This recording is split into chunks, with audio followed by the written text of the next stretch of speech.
Capítulo 18. Ahora que Gabriel se ha ido a trabajar, Aurora puede organizar sus propios movimientos con sujeción a la necesidad y su pensamiento. No con sujeción a los pensamientos y necesidades de él. Quisiera ella que esta libertad de unas cuantas horas la llenara de satisfacción, pero no es así. Porque tiene torturante angustia cuando actúa frente a Gabriel y dulce o ahogadora angustia cuando él no está presente. Ella y tender las manos para encontrar la nada. Una síntesis de los dos. Él y retraer las manos para no dar nada. O el vértice extremo de su angustia. Al final, siempre la nada opaca. Dicen que los cuerpos tienen auras vitales a su alrededor. La suya debe ser sorda como trapo, de tanto vegetar junto a la negación de todo. La de él ha de ser seca y dura porque es la soledad.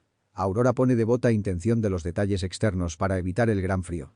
Sus movimientos han perdido en estos meses de convivencia la angelical torpeza que los presidiera. Ahora tienen la rígida exactitud de la experiencia, y aunque ella desearía ser absorbida por los gestos de sus manos, el triángulo de sus pasos o la mirada practicista y afanosa de sus ojos ocupados, no puede lograrlo. Aquellos movimientos se han incorporado a sus manos, piernas y ojos, hasta el punto medular en que forman parte de ellos mismos, y ejecutan sin que medie una orden nerviosa cada vez necesaria. Toma la escoba sin antecedente mental. Barre escrupulosamente, y para llegar a esa escrupulosidad, o para ordenar los muebles, no necesita enjuiciamiento previo. Lo hace sin pensar.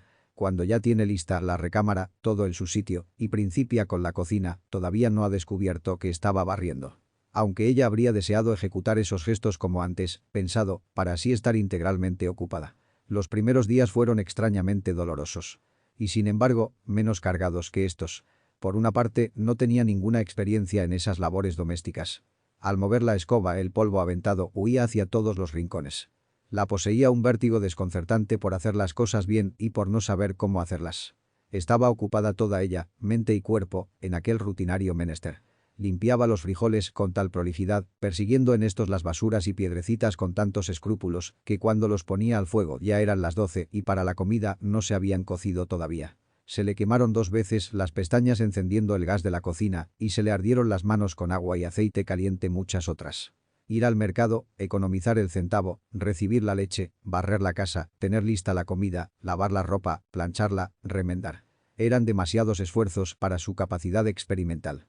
Mientras lavaba tenía que pensar en planchar, y mientras planchaba tenía que colocar mentalmente las verduras en orden, recordar la sal, quitar la piel a las cebollas y no olvidar el aceite, para que, cuando en efecto pusiera en orden las verduras, agregara la sal, quitara la piel a las cebollas y vertiera el aceite, pudiera a su vez pensar por anticipado en la colocación de los platos sobre el mantel, en el detalle postrero del agua para el café y en aproximar un cenicero para Gabriel. Estaba colmada de actividad física y de preocupación mental inmediata. Comía pensando en lavar los platos, lavaba los platos repasando de memoria la ropa, y repasaba la ropa disponiéndose por adelantado a apagar las luces, revisar las ventanas y echar el cerrojo interior. Si no hubiera tenido entonces la enervante obsesión de su incapacidad, tal vez habría llorado por lo artificial de su permanencia junto a Gabriel. Pero no se daba cuenta. Aurora se prodigaba en gestos inútiles haciendo por economizar, para rendimiento objetivo, sus gestos útiles. Sus miradas devotas se quedaban prendidas en la oreja, en la nuca o en el perfil de él, porque nunca la miraba. Tendía la mano casi para acariciarle y hallaba el vacío.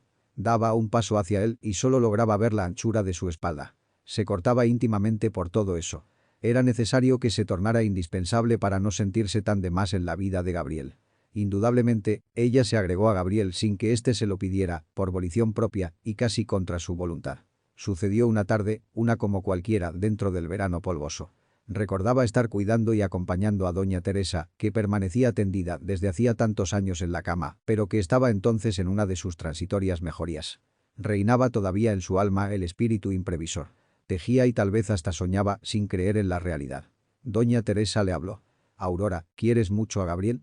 Ella se sorprendió por lo directo de la pregunta, pero contestó sin ninguna vacilación. «Sí, señora». «¿Sabes ya que Gabriel se casará con Elena, esa muchacha antojadiza?». Ella suspendió el tejido y miró casi desafiante a la enferma. «Sí, ya lo sé. Pero no se casará con Elena». «Algo me lo dice». Doña Teresa dio una mirada circular al cuarto, luego insistió con cierto dolor. «No debieras poner tanta fe en ese hijo mío. No se la merece ni te merece a ti, aunque me sea penoso decírtelo. Te he considerado tanto tiempo como hija, gracias, doña Teresa. Pero yo no necesito para querer a Gabriel que él me quiera. Esto sucede casi a pesar mío. Usted lo sabe». Sí, pero como te quiero no me gustaría verte sufrir, hizo una pausa porque le costaba decir su pensamiento. Pero reuniendo con algún esfuerzo la voz, continuó. Te iba a rogar que no volvieras más a esta casa. Y entiéndeme, no porque me disguste tu presencia. Al contrario, eres tú mi única compañía y tu bondad ha sido invaluable para mí. Nunca olvidaré que me has cuidado, velado, consolado, con el afecto y devoción de una hija. Dios ha de pagártelo pues eres muy buena. Pero no quiero que sigas viendo a Gabriel cuando él no será tuyo. ¿Cómo me duele pensar que no será tuyo? Había soñado en ese matrimonio. Te escogí desde hace mucho tiempo y has merecido siempre la elección. Por eso, porque te quiero como hija, no soporto verte sufrir. Venir aquí es someterte a una tortura inútil, y puede que sea para él también muy desagradable. Aurora inclinó la cabeza como un pajarito sorprendido. Si le molesto viniendo, no volveré, pero me es tan necesario mirar siquiera a Gabriel. Es una forma de tenerlo, no peor que cualquier otra. Y usted también me hará falta. No me diga que me vaya, doña Teresa. No me lo diga. Me duele demasiado verte sufrir, Aurora. Pero ella insistió. Y después de todo, Gabriel no se casará con Elena. O Elena, más bien, no se casará con Gabriel. Esa muchacha ha sido siempre demasiado voluble. La conozco desde el colegio, fuimos compañeras. Yo sé que solo tengo que esperar. Te equivocas. Eres una preciosa criatura, llena de bondad y renunciación. Y haces mal en renunciar así. Pero muy mal, ¿hago mal? ¿Qué quiere insinuar usted, doña Teresa? ¿Que debo insistir con Gabriel? Bien sabe que lo hago constantemente, sin ningún resultado. No me pidas que te explique. A estas cosas se llega por sí solo, no de otra manera. Tendrás que aprenderlo de tu propia experiencia. Como yo lo aprendí, aunque demasiado tarde. Te deseo que no sea para ti también demasiado tarde. Aurora reanudó el tejido sin querer insistir en sus preguntas. Algo de la vida de doña Teresa estaba tras esas frases y ella tuvo temor de ser indiscreta. Recordó la noche del delirio, pero solo preguntó, para estar segura de su sentencia. ¿Quiere que me vaya ya? No es necesario que lo tomes tan al pie de la letra. Tal vez te veré ya muy pocas veces. Las dos se quedaron silenciosas. Se oían chocar las agujas de Aurora y hasta deslizarse dulcemente el estambre, mientras se argumentaba a sí misma con tenacidad. ¿Por qué tengo esta rara certeza de que él no será de esa otra? Es en verdad muy miserable vivir esperando las obras ajenas. Pero no puedo evitarlo. Me choca esta mi pasiva aceptación. Me molesta ya hasta su presencia. Cuando lo veo, y sin embargo siempre quiero verlo, deseo el momento en que se vaya. No tengo frente a él palabras para atar algo roto que nunca estuvo atado. De él queda para mí lo puramente externo. Conformidad. Una fea palabra para designar un feo sentimiento. Es una sensación de ahogarse en aceite. Lo que está conforme no se mueve. Como yo.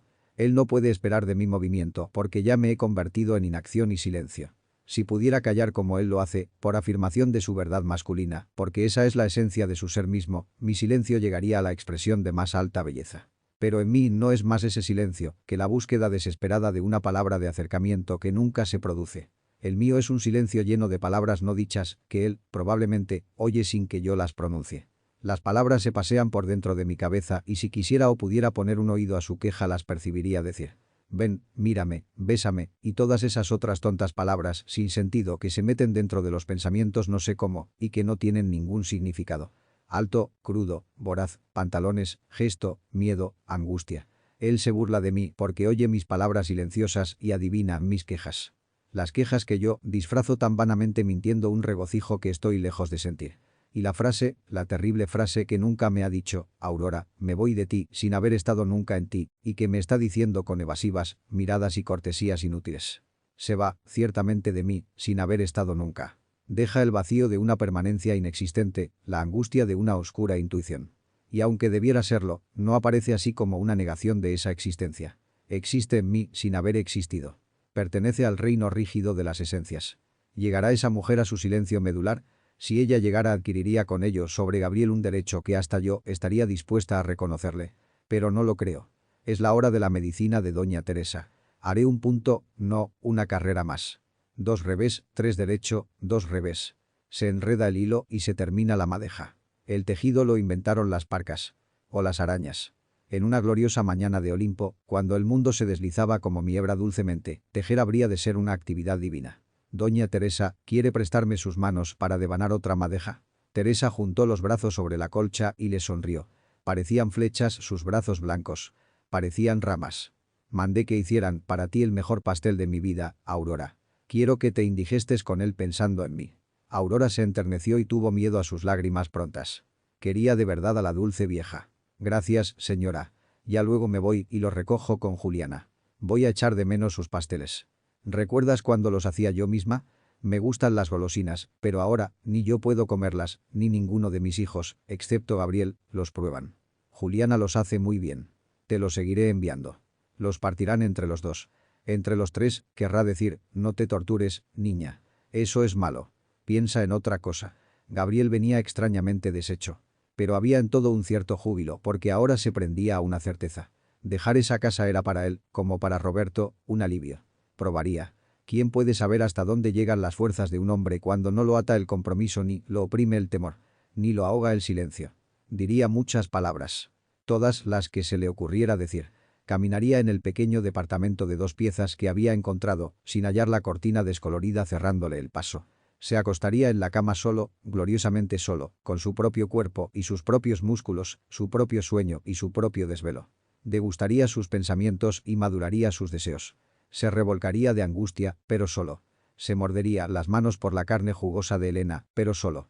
No tendría a su lado los cargados silencios de ella, tendría para solazarse su propio silencio conocido, íntimo, delicioso. Se tocaría con júbilo para materializar la certeza de su soledad. No más piel de mujer, olor de mujer, contacto de mujer. Leería hasta hacer crecer y crecer la cuenta de la luz, que por supuesto, después no podría pagar. Y que lo llevaran a la cárcel por deudas menudas de centavos y pesos. Sería hasta divertido. Se bañaría mirando sus piernas a través del agua impoluta. Friccionaría sus espaldas con una toalla virgen de otro contacto. Orinaría ruidosamente a cualquier hora. Estudiaría a gritos y se hablaría de sí mismo palabras cariñosas, como por ejemplo: Gabriel, estás solo. No tienes ahora que adivinar un pensamiento bellaco ajeno. No debes presentir miradas o sonrisas burlonas. No estará entre tus manos y tu caricia otra caricia que, exista o no exista, existe para ti. Te pasarás las manos por ti mismo y hallarás la noble soledad. Habrá junto a tu cuerpo, vacío, cerca de tu palabra, silencio, ante tus ojos, ausencia. Estarás solo, pecadoramente solo. Hombre ante su propio hombre. Para encontrarte, tu valor no será más el valor de una valorización extraña. Será el tuyo. Una casa tuya, en la que se mire el aire y se huela el polvo y se meta el sol. Estarás embriagado, Gabriel. Masticarás recio. Pisarás fuerte. Gesticularás violentamente. No más silencio que el tuyo. No más palabras que tu verbo. Vas a buscarte adentro de tu ser, hasta dar con el cogollo de ti mismo. Y entonces, solo entonces, serás libre. De ella y de todas las ellas. Gabriel, regocíjate. Has perdido lo que nunca, en verdad, quisiste tener. Pero, Gabriel, te estás mintiendo dulcemente. ¿No te das cuenta? Aunque al cabo, eres tú mismo quien se engaña. Hay voluntad en engañarse. No te miente nadie, como antes. Eres tú. Estarás solo habitándote a ti mismo. No habrá verdad sospechosa, ni falsía, Gabriel, regocíjate. Y entró triunfante en su tremenda derrota interior. Aurora suspendió el tejido en el aire. Sus manos se quedaron en la mitad de un gesto y las anillas de estambre se deslizaron sobre las agujas. Pero no lo miró. ¿Para qué? Teresa le sonrió tiernamente.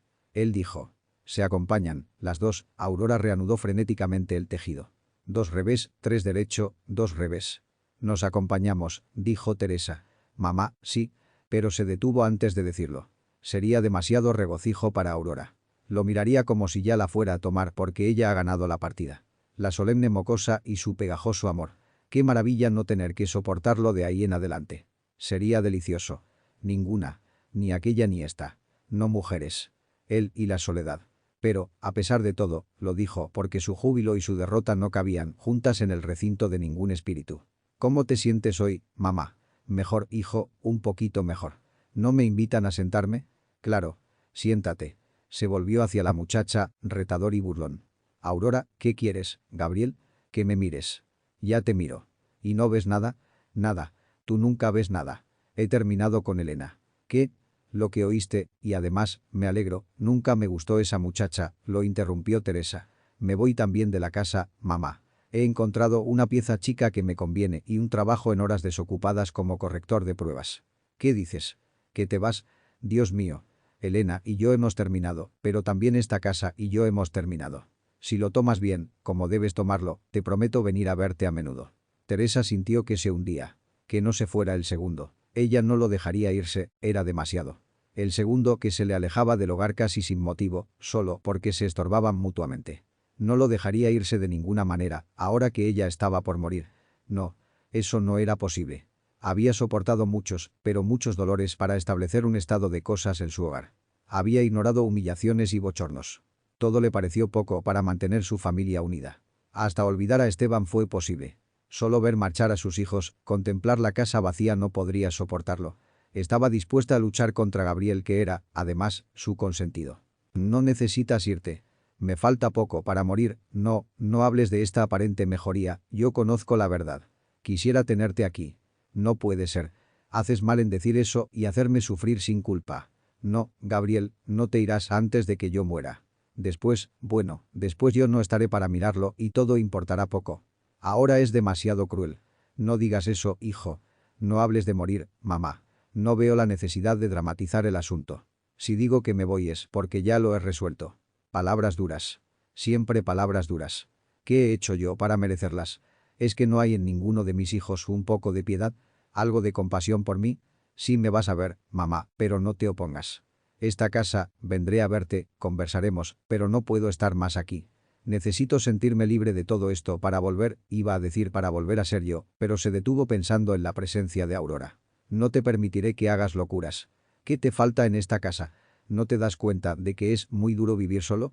Aquí te cuido yo, aunque sea desde esta cama tienes tu cuarto, tus libros, tu comida. Tienes ropa limpia, atención si enfermas, compañía si la necesitas, silencio si lo pides. No seas cruel conmigo, Gabriel, te lo ruego. ¿Compañía? ¿Silencio? Por eso me voy precisamente. Por eso me voy. Por la falta de compañía que hay en estar acompañado así y por el silencio obligatorio de esta casa. Pero este es tu hogar, se lo diré a tu padre y no te dejará marchar. No vas a irte.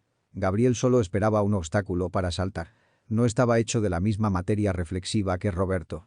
Este necesitó la compulsión para desbordarse, porque en él las emociones vivían contenidas, pero Gabriel se descontrolaba fácilmente por cuanto vivía a expensas de su propia emoción álgida. Lo que en Roberto fue un proceso acumulativo, en él fue una actitud de salto. Se defendió con la cólera. He dicho que me voy. A estar solo como yo quiero estarlo. A no mirar esta casa odiosa que me abruma. Antes de seguir oyendo esos pasos en el piso bajo, ¿los oyes? Prefiero matar. ¿Los oyes? Han sonado así desde que estaba pequeño. No recuerdo un día sin ellos. No los aguanto más. Los oirás tú porque lo has querido. Y Aurora que se complace en permanecer como las ostras. Y los oirá Roberto si regresa, y Álvaro porque quiere solo oír lo que Roberto oye. Pero no los oiré yo más. Tendré una casa sin pasos. Nadie se moverá de aquí para allá con las manos a la espalda. Te lo dejo a ti que lo has soportado como si te gustara. Y nadie me preguntará de ahora en adelante. ¿Por qué vienes tan tarde? Ni me dirá nadie. No es necesario que vayas a casa de tu amigo, puedes estudiar solo, ni me gritarán cuando haga ruido. Silencio. En esta casa es necesario el silencio. ¿A ti te gusta? Pareces amar esos pasos machacadores. Óyelos. Pam, pam, pam. 1, 2, 3, 4, 5, 6, 7, 8, 9. El salón mide exactamente 9 por 1, 2, 3, 4, 5. 9 por 5 pasos. ¿Te gusta? Te ha gustado siempre. No lo puedes negar. Si no fuera así, no estarías aquí tendida mientras mi padre, se pasea indiferente en el piso bajo. Tú lo has querido. Quédate con ello. Pero yo lo odio. ¿Entiendes? Yo lo odio. Aurora lo cortó violentamente. Gabriel, ten piedad de tu madre. No la maltrates así. Todo lo que estás diciendo es falso. Falso. Y tú lo sabes. Cállate por Dios. Cállate tú, y vete, que nada haces en esto. Repito que lo odio. Y que ella lo ha querido. Lo odio a él con sus palabras melosas, y odio en ti, madre, la aceptación silenciosa de tantas ignominias. Y odio a Roberto con sus máximas caducas, su moral barata y estrecha, su naturismo frenético y su voraz deseo de absorber a los otros. Pulpos. Son todos pulpos. Que te queden a ti, te los dejo. Quédate con el cascarón hueco de esta casa en la que no vive nadie. ¿Te das cuenta, madre, de que aquí no vive nadie? ¿No lo habías notado? ¿Verdad? La has construido ladrillo a ladrillo, hasta destrozarte las manos y dejar la salud en la inútil empresa. Y ahora te mueres poco a poco, tan poco a poco como nos aniquilaste a todos. Te mueres ladrillo a ladrillo y vas construyendo tu muerte con el mismo deleite morboso con que construiste esta casa vacía. Tu agonía estará desierta, tan desierta como está tu casa, no obstante que estemos todos contigo. ¿No lo entiendes? ¿Cuántos somos? Éramos, el viejo, Roberto, Álvaro y yo. Armazones sin contenido. Ni un solo hombre. Te los dejo. Están todos tan vacíos como tú lo has querido. Cállate, Gabriel. La estás matando. Cállate. No me callo. No puedo callarme. Yo los odio. Los he odiado tanto que tardé 26 años en saberlo. Ahí está lo que tú hiciste, porque tal vez tienes más culpa con tu tolerancia indiferente que él con su crueldad deliberada. Edificaste una catedral de sonido sin palabras, óyelo. Solo. Pam, pam, pam, pam, y de silencio sin significado. Madre, ¿no te has asustado de tu propio ruido en las noches? ¿Y hasta en los días? ¿No has huido de su propio ruido como si te persiguieras a ti misma? ¿No veías, entonces, que junto a ti estábamos 4 hombres para acompañarte? Acompañarte, hombres. Tenía que venir una extraña, esta, para que sintieras por primera vez lo que es la compañía. Has tenido que esperar para juntarte a alguien, que otra mujer diera a luz otra mujer, y que esa mujer fuera algo lleno cerca de ti vacía. Porque ella está cargada de esas cosas oscuras que calientan las cosas. A ti, que amas la tibieza, eso te conforta. A mí me sobra porque tú me hiciste insensible a la ternura. No la conozco. No puedo ser de otro modo. También tú lo has querido y no puedes reprochármelo. Tú sembraste humo. Te movías asfixiada entre tanto aire transparente. Quédate con ello. Teresa abría su boca descarnada para defenderse, para gritar, para detener esa avalancha de inculpaciones. Pero no podía hacerlo porque sus hechos, los suyos propios, solo se estaban volviendo palabras en la boca hiriente de Gabriel. Levantaba los brazos escuálidos, abría sin lágrimas los ojos, hacía gestos de asfixia y no encontraba una palabra lo bastante fuerte para negar las tremendas realidades. La voz había huido de ella, por dentro se hundía sin remedio. Gabriel estaba lejos de haber desahogado su ira, lejos de haberlo dicho todo. 4 hombres contigo. ¿Hombres? ¿Has hecho un solo hombre de tanto varón? No, ¿verdad que no? ¿Es hombre Roberto Álvaro? ¿O lo soy yo? ¿Es hombre en el noble sentido de la palabra el que siempre se pasea allí abajo? Ninguno. No se hacen hombres así. Quédate oyendo. Para ser hombre es que tengo que irme de aquí, porque aquí se construye el vacío, la nada. Yo seré hombre. Claro que lo seré. Aun a pesar tuyo y de él que lo han impedido hasta ahora. Tú, por un ladrillo más sobre la casa, y otro, hasta que toque el cielo de tan alta. No has hecho otra cosa toda tu vida que colocar ladrillos sobre ladrillos. Puedes seguir haciéndolo. Tu casa llegará a las nubes y estará entonces tan hueca como ahora. Yo me voy. Tú te quedas. Esta se quedará contigo porque está comenzando a asimilar y degustar su posición de alga. Siempre está flotando en un nirvana de majaderías. Yo me voy. ¿Entiendes ahora por qué me voy? Que te acompañen los pasos que toleraste. El silencio sin significado que fortaleciste, los ruidos impersonales de esta casa. Sigue contando hasta la muerte 9 por 5. Escúchame. No tienes derecho a rehuir mi palabra. Escúchame. Oye.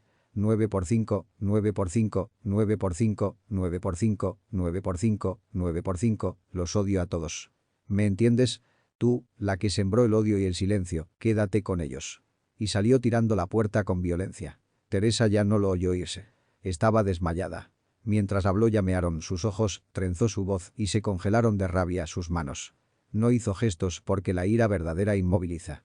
Habló contenido y ronco para no despertar los pasos de su padre, para no verlo llegar, pero su voz amordazada tuvo una trágica nota pasional que estremecía. Aurora lo miraba transformado y trataba de encajar sobre ese ser estremecido el ser sensible y atormentado que ella conocía.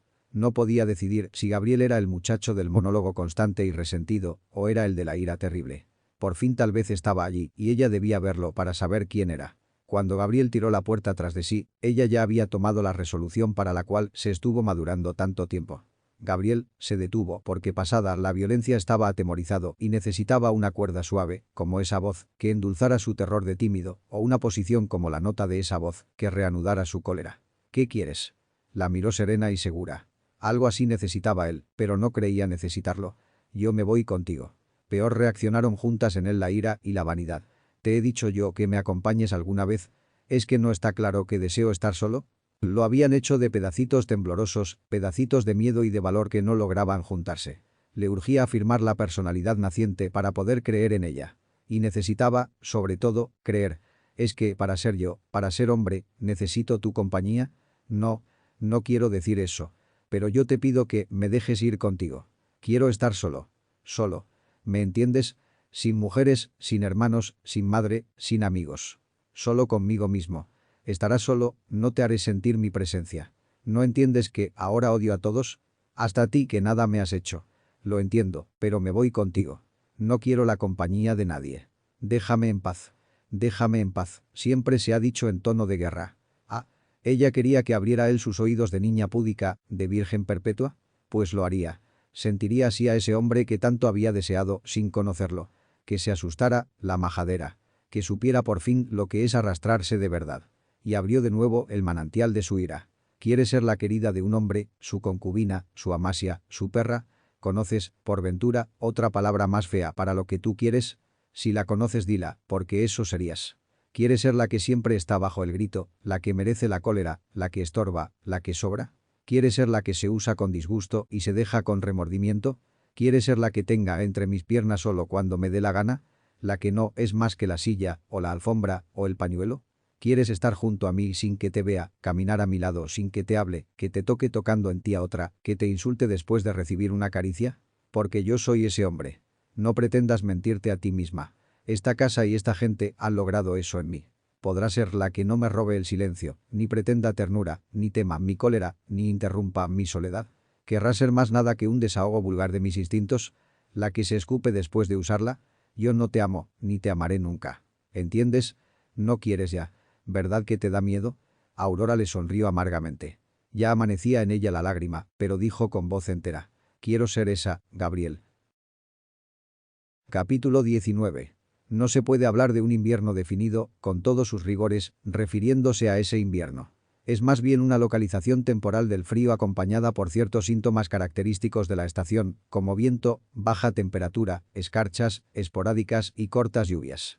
Los pirules, los robles y los frutales pierden sus hojas, mas para disimular tanta desnudez vegetal, la extensa familia de las coníferas, ampliamente difundida, conserva su ropaje. Siempre queda en algún árbol una hoja postrera, prendida a la rama por un milagro de resistencia inexplicable, y todas las mañanas, al pasar, formulamos una despedida porque tememos no encontrarla allí al día siguiente.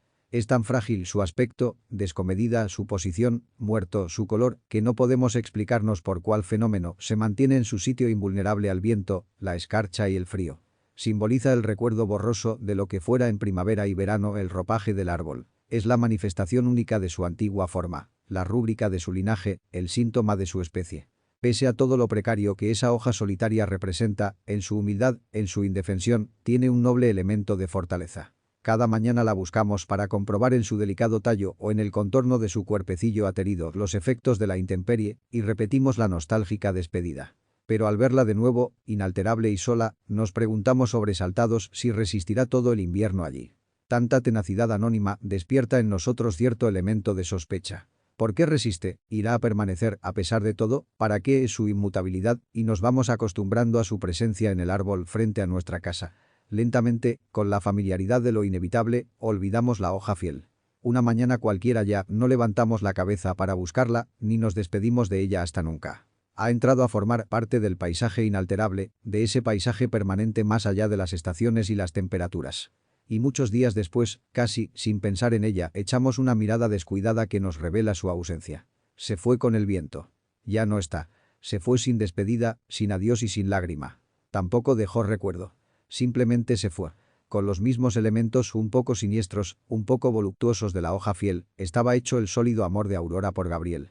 Ella no estaba en condiciones de llegar por sí misma a un análisis justo de la situación. Vivía rodeando el núcleo de esa pasión, más bien dicho, vegetando a su costa, sin darse clara cuenta de las unidades que la componían.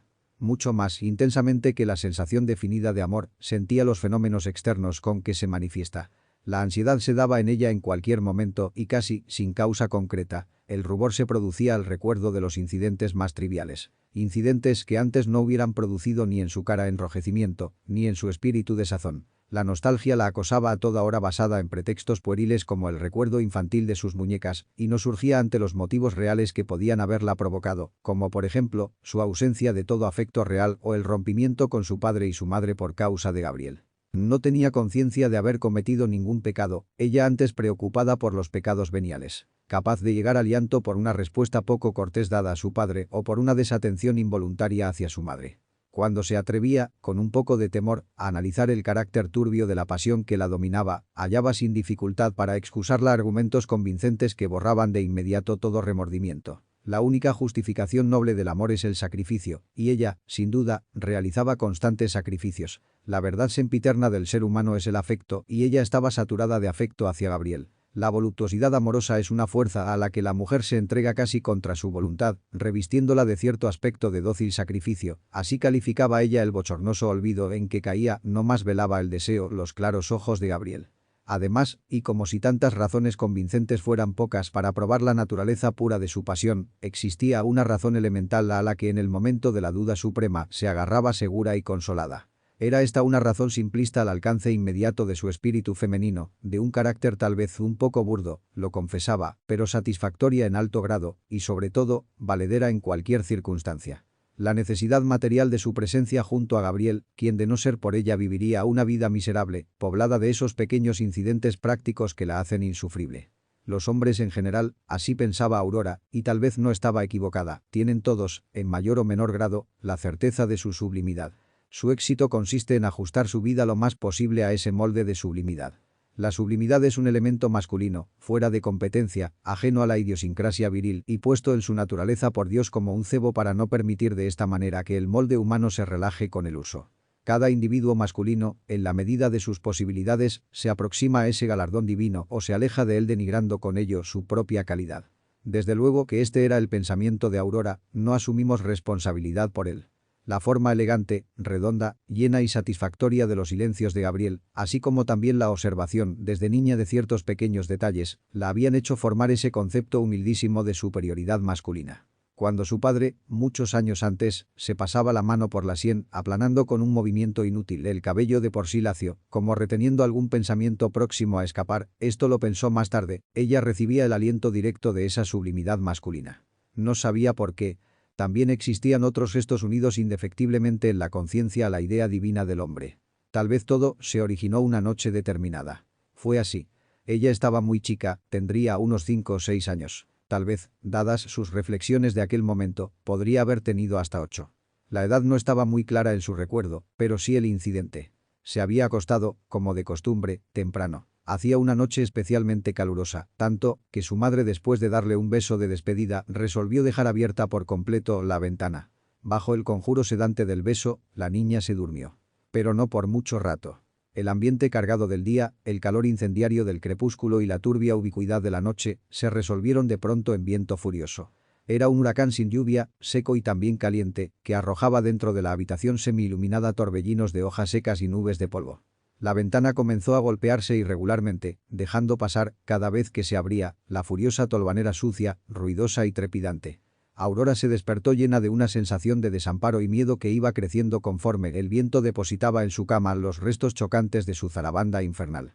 Piedrecillas, palitos descarnados, hojas secas y hasta las plumas de algún pajarito. Todo aquello se acumulaba porque el cuerpo de la niña hacía a su avance una cierta oposición y porque entre su forma encogida se había hecho un recipiente natural. Tenía tanto miedo que no osaba pararse, ni gritar, ni ejecutar el menor movimiento. Toda ella estaba en suspenso, esperando quién sabe qué. De golpe el viento cesó como a merced de un mágico conjuro y la ventana suspendió sus golpes secos dados al silencio. Pero solo fue aquella una tregua siniestra, porque un momento después su cama, el cuarto, el armario, las sillas y hasta la misma ventana comenzaron a moverse al impulso de un temblor, casi un terremoto, que sacudía todo en una cadencia lúgubre. Aurora no había sentido nunca un temblor, es más, no sabía que se trataba de un temblor, pero en su alma se despertaron oscuras intuiciones que devolvieron a sus piernas el uso del movimiento y a su voz el grito. Saltó, tambaleándose por el prolongado estremecimiento de la tierra, pasó la puerta entreabierta de su habitación y se lanzó contra la puerta cerrada del cuarto de su madre al otro lado de un angosto pasillo.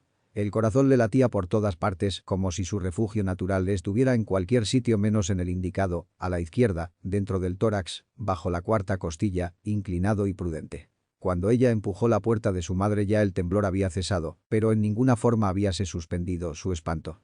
Reinaba en aquel recinto una cierta claridad, la claridad de una lamparita de mesa, y también, ella lo sintió o lo observó en forma confusa, un desorden chocante que, no sabía Aurora por qué, no tenía nada que ver con el temblor ni el huracán. Las ropas de la cama estaban revueltas.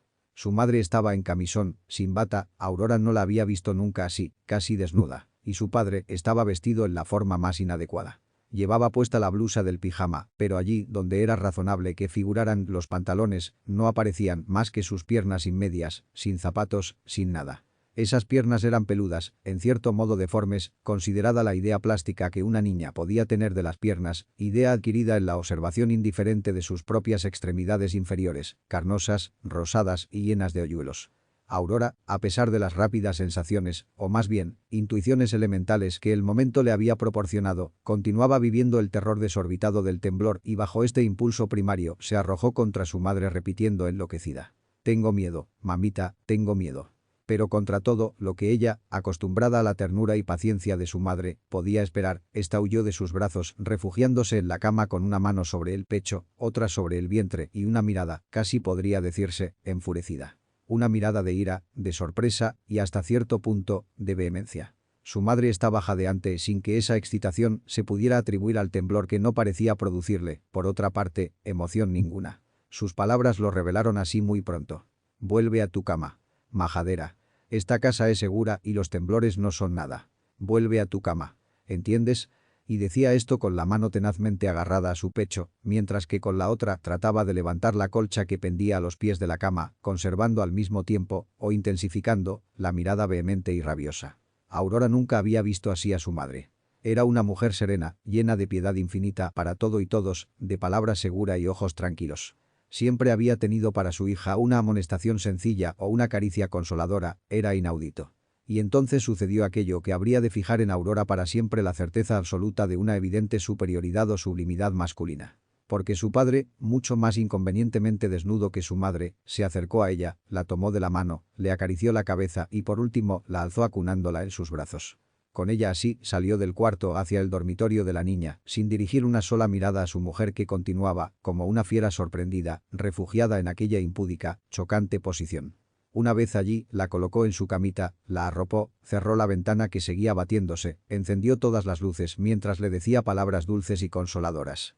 Pero lo magnífico de todo era que a su padre, ella siempre recordaría que estaba mucho más desnudo que su madre y que tenía aquellas deformes y peludas piernas. No parecían importarle nada ni su desnudez, ni lo corto de su blusa, ni la ausencia de pantalones, ni la fealdad de sus piernas. A despecho de todos esos detalles, o como si no existiesen, se sentó en la cama al lado de su hija, le pasó suavemente la mano por la frente y se ofreció solícito a contarle un cuento. No había en él ningún gesto que indicara que se había sorprendido, ni manifestaba ira, rencor o impudicia. Estaba, sin pantalones y ridículo, tan sereno como estaba con ellos cuando muy elegantemente alisaba por última vez el cabello contra las sienes, colocaba en su sitio las sombreras del saco y daba un hasta luego para marcharse al trabajo en las mañanas. No había, ciertamente, ninguna diferencia entre aquel padre vestido y este padre desnudo. Ni había tampoco ninguna diferencia entre el hombre cuyos gestos diarios ella podía prever y el hombre nocturno cuyos gestos sorprendía por vez primera. En esos ojos habitaba una inédita dulzura tanto más dulce cuanto más inusitada. Tenía naturalidad en todo él y, en ninguna forma, prisa para deshacerse de ella o por reanudar aquello. Ella no pensaba que era aquello, pero sentía un aquello que la niña había interrumpido con su intempestiva visita. Estuvo en su compañía mucho más de lo necesario, le contó un lindo cuento de flores y hadas, la acarició mucho, mirándola directamente a los ojos, sin huir de estos como hacía su madre y sin dejar entrever ninguna emoción irregular. Parecía tan seguro de sí mismo, tan calmado, tan sabio, tan en paz con su propia conciencia como, o mucho más que siempre. Aurora sentía que podía mirar las piernas desnudas de su padre, la corta blusa y los pies descalzos, sin que sus miradas provocaran en él ninguna reacción bochornosa. Aquella beatitud esplendente llegó a ser de tal naturaleza contagiosa que Aurora, en un principio preocupada por la indumentaria y decidida a inquirir su causa, olvidó muy luego la curiosidad inicial y le pareció perfectamente lógico que él se encontrara desnudo y que no tuviera por esa desnudez ninguna preocupación. No preguntó, por tanto, nada. Aquel hombre era su padre así en camisa, en igualdad de prerrogativas y con idéntico derecho al respeto que lo era durante el desayuno o cuando leía los periódicos de sobremesa. Era su padre sobre todo, a pesar de todo, y más que nunca. De aquel incidente comenzó la niña a sacar deslumbrantes conclusiones respecto a la naturaleza de su progenitor y de los hombres en general. Observó, con la sagacidad secreta y ávida de los niños, que había mucho de artificial en la paz de su madre, mientras que la serena actitud de él era profundamente verídica. también notó todo esto en la forma desdibujada, primaria, que tienen las observaciones de los niños, que en la mirada de su madre había siempre un puntito luminoso que parecía querer deslumbrar a los demás para ocultar un ávido deseo, o un recóndito miedo, o una inconfesada falsía. Le faltaba a ella ese equilibrio magnífico de su marido y sobre todo se acentuaba la nota de inquietud cuando él estaba presente. Entonces sus movimientos adquirían un definido nerviosismo y toda ella se resolvía en gestos voraces como para acapararlo, como para fundirlo, como para destruirlo. Y él la miraba actuar, en cierta forma consciente de su movediza incertidumbre, mientras en él todo ocurría inalterable y sublimemente. La posición de la mujer era en verdad tortuosa, algo así, pensaba Aurora, insistimos sobre la forma elemental de esto que aquí llamamos pensamiento, y que podría ser más bien intuición, tacto sensorial, etc., como cuando ella misma era interrogada sobre alguna diablura recientemente cometida. Su madre vivía en el mágico mundo del pecado, aun cuando sus manos se dedicaran a la devota tarea de remendar o a la monótona tarea de pelar las verduras. Tal vez su madre no tuviera la conciencia de ese pecado, de esa irregularidad secreta en su existir, o más bien, no estuviera pecando, pero actuaba como si estuviera pecando. En cambio, su padre se desarrollaba serenamente sobre una sabia y pagana conciencia de su inmaculada actitud. Todo en él era seguro, libre de secretos temores, sin puntito luminoso en la mirada para disimular ávidos deseos, sin nerviosismo ni voluptuosidad. Realmente su padre era magnífico, sublime, y su madre, en cierta forma, y sobre todo después del incidente, era para ella un poco miserable. A partir de esas observaciones iniciales, y generalizando sobre el concepto de sublimidad viril tan vigorosamente adquirido y establecido en su conciencia, Aurora comenzó a dedicar estudios no es la palabra, pero define una cierta disciplina, prolijidad o sistema en sus intuiciones, a dedicar estudios instintivos sobre la estructura moral y formal de su padre en particular y de todos los hombres en conjunto. Como él, los demás tenían el mismo gesto sabio para realizar con maestría algún movimiento característico y elegante. Unos tiraban de su bigote sin manifestar dolor o disgusto, lo que comprobaba Aurora con satisfacción. Otros mesaban sus cabellos por el centro de la cabeza y esto les daba sabiduría, algo así como si ampliaran con el gesto su frente. Otros se acomodaban la corbata llenos de prolija nitidez, lo que robustecía la nota de corrección sobria que parecía presidirlos a todos. Por otra parte, aquella comunidad perentoria que compartía con su madre y todas las mujeres, todas eran más o menos iguales, comunidad de incertidumbre cuando ella cometía un desaguisado y cuando ellas realizaban sus más simples actos, no la acercaba, ciertamente, a la organización femenina. Es decir, ella era igual a todas las mujeres solo cuando incurría en falta. Ellas eran iguales a ese estado incierto de remordimiento y culpa en todo momento. Por eso se sentía más bien dispuesta a rendirse ante la sublimidad viril, ante ese elemento abstracto y confortante, en una actitud vencida pero satisfactoria, como la que la dominó la noche del temblor cuando su desnudo padre acariciaba su cabeza y le contaba el cuento de hadas y flores. Estaba en su elemento contemplando los gestos sabios de los hombres, mientras degustaba una plena sensación de comodidad interna y de tranquilidad anímica. En cambio se sentía desconcertada ante los pueriles gestos de las mujeres, ante sus desacompasados gestos. No sabía que esa actitud voluptuosa de entrega impremeditada, de comodidosa inercia, de pacificador relajamiento, era la misma actitud que luego producía en todas las mujeres, como también en ella misma, el gesto incierto, la mirada temerosa, la impúdica tolerancia y todas las cosas que pretendía no gustarle en las mujeres, pero que compartía con ellas. No se daba cuenta de que sus congéneres tenían también ese respeto innato ante el hombre y que todo lo inseguro de su actitud se debía a una certeza intuitiva de la sublimidad masculina, tan poderosa en ellas como en ella. Abocada a esas experiencias definitivas, Aurora estaba en la madurez prematura para cualquier entrega. Vivía desde niña en respetuoso asombro y seguiría viviendo de mujer en la misma posición. Admiraba sutilmente a su padre y estaba dispuesta a admirar ciegamente al primer hombre que compartiera con él la nota de sublimidad que ella les atribuía. Por eso su devoción para Gabriel fue fácil y se efectuó sin protestas de su parte. Aunque el muchacho no tenía el gesto milagroso de su progenitor de acariciarse las sienes, ni se paseaba ante ella en media pijama, ni le contaba cuentos, ni compartía aquella solemne serenidad. Sus oscuros silencios, la palabra ágil y la capacidad de abstracción que nacían de su sensibilidad enfermiza le prestaban el mismo aspecto de sublimidad viril que ella necesitaba para creer en él y entregarse. No sabía que desde el momento de su rendición ante Gabriel, sus gestos mismos habían adquirido la sospechosa vacuidad de los gestos de su madre, que ella también tenía un nerviosismo plausible para efectuar sus labores rutinarias y que, mucho más que su propia madre, vivía en el mágico círculo de un pecado siniestro.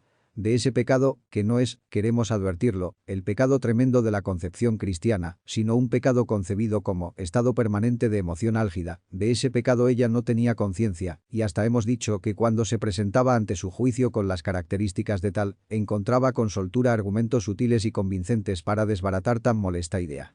Vivía, para ser más definidos, en la embriaguez de la ignorancia del pecado. Esa existencia de pecado, presente y real, aunque desconocida, es reproducirse en ella el pecado original de la rebelión ante lo conocido y la avidez por lo desconocido, y después, ese goloso rendimiento a lo mismo una vez esto entró en el recinto de lo conocido, traía como consecuencia inmediata la angustia. Su clima moral era algo así como de perpetua libación, de orgía secreta y bacanal sórdida. Pero ella no estaba dispuesta a reconocerlo y le daba todos los decorosos nombres con que había aprendido a amurallarse ante su conciencia. Sacrificio, lealtad, ausencia de prejuicios, amor. Si ese paganismo igualitario, si esa salud moral hubieran sido en Aurora auténticos, es seguro que no se habría producido la angustia y todo su amor se habría desarrollado con la naturalidad de su padre, sin pantalones ante ella la noche del temblor. Pero existía en su alma débil el elemento místico, religioso, hasta podría decirse satánico, para considerar al hombre. Si no, revísese su actitud ante su progenitor y se verá que adolecía de todas las tenebrosas características que sustentan un misticismo medieval. No se debe decir romántico, porque el pensamiento de su generación ya no producía ningún romanticismo legítimo, en tanto que estaba en terreno propicio para conducir de nuevo a sus integrantes hacia el místico oscurantismo de la Edad Media, presentado en otras formas, pero plagado de idénticos absurdos. No había en ella nada de la sana reverencia del pagano ante sus dioses o de su afirmación vital para renovar conceptos y perseverar en otros. Ella se rendía, se entregaba, admiraba y no podía comprender. Con tales elementos se edificó la Edad Media. Aurora tenía, por tanto, un medioevo de amor, y su cuerpo padecía todos los arrebatos frenéticos del aquelarre, unidos a todos los pudores y a toda la ignorancia de una castellana. Los hombres eran, para un temperamento así, en cierta medida, una especie de señores dueños de su vida y hacienda que, por razón del siglo, hablaban a veces en sueños con la poesía incomprensible de un juglar. Llegaría tal vez un día en que su amor se desprendiera de ella misma arrastrado por el viento de un razonamiento o tronchado por el frío de la palabra de Gabriel, pero seguro eso sucedería cuando ya Aurora hubiera, por mucho tiempo, dejado de mirar su amor, de vigilarlo para ver si se rompía, y el cambio habría de producirse desde lo externo hacia lo íntimo. Ella contemplaba todos los días su amor, vigilante, tensa, rígida, lista a verlo morir como la hojita en el árbol de invierno y efectuaba a cada momento la nostálgica ceremonia de despedida de su pasión. Cada vez que él la maltrataba más allá de lo razonable, cada vez que la usaba sin fijarse, cada vez que se obstinaba en su silencio incomprensible, ella realizaba el rito de la despedida de su pasión como si esa pasión fuera a morir con tal motivo. Pero estaba equivocada, vitalmente equivocada. Mientras se mantuviera vigilante, en la agonía perpetua de su amor, éste continuaría viviendo. Solo cuando separara de éste sus miradas, se desprendería por sí mismo demasiado frágil para permanecer. La voluptuosa sensación del pecado no cometido persistía en Aurora, por tanto persistía la admiración de esa sublimidad viril abstracta y como remate de toda la angustia tenaz. Su amor no caería mientras ella tuviera el asqueroso y pudibundo gesto de su madre, mientras se dejara adormecer por los gestos y las palabras de Gabriel como por las caricias de su padre, mientras admirara los silencios masculinos con esa su mirada de devota sumisión. Todos estos elementos constituían o conformaban su pasión, eran uno con ella, la sustentaban y enriquecían. No se debilitaría su devoción por sufrir o por tener que sufrir la distancia establecida entre ambos, porque esa distancia suponía un repetirse en ella de la admiración infantil hacia los gestos serenos de su padre y un reconocimiento primario de la sublimidad que había adjudicado desde tan niña a los hombres. No se moriría su pasión porque ella se moviera en la incierta atmósfera de una voluptuosidad oscura. Ese ambiente letal le era familiar desde la época en que lo señaló como característica femenina, y al adoptarlo, al trasladar su clara presencia del vago mundo juvenil al más vago aún de la morbosidad adulta, no había hecho otra cosa sino incorporarse al nerviosismo, a la ira, al demonismo propios de las mujeres. Habitaba el frenesí, hay que reconocerlo, con cierto disgusto o desaprobación íntimas que no podría explicarse en ella si no existiera el antecedente de su madre. Se movía con alguna dignidad muy característica en el clima oscuro del instinto y solo podría ser comprendido su púdico gesto apelando al gesto de la madre la noche del temblor. Sabía en cierta forma indeterminada que cuando Gabriel se tendía junto a ella, cuando la miraba con los ojos velados por una tortuosa intención y cuando, a pesar de todo su consciente deseo de prestarse, pero sin compartir, ella se entregaba golosamente al arrebato y la sabiduría del momento, la unían con su madre secretos lazos, lazos que le parecían chocantes y que ella procuraba denegar. Para evitar tan morbosa contaminación con todo lo femenino y oscuro, calificaba de sacrificio su gustosa entrega y perseguía con insana terquedad la satisfacción de Gabriel para poder catalogar en el orden de los renunciamientos un goce que, de darse a él conscientemente, la habría colocado en el mundo ávido de su madre y todas las mujeres, mundo del cual ella procuraba separarse para conservar, ante los hombres, la casta mirada admirativa que tanto la complacía íntimamente. Sin embargo, y como sobre tan complejos estados pesaba la angustia, Aurora tenía una dificultad de preñez para habituarse a su propio clima moral. Tenía que venir algo a destruir el mágico embrujamiento. Por ejemplo, un silencio que fuera de ella y no de él, un relajamiento de la tensión, una afirmación de su oscura impudicia femenina ante la serena sublimidad de Gabriel o, más que todo, un sueño que se lo entregara para siempre. Aurora, toda tenaz, esperaba la hoja caer.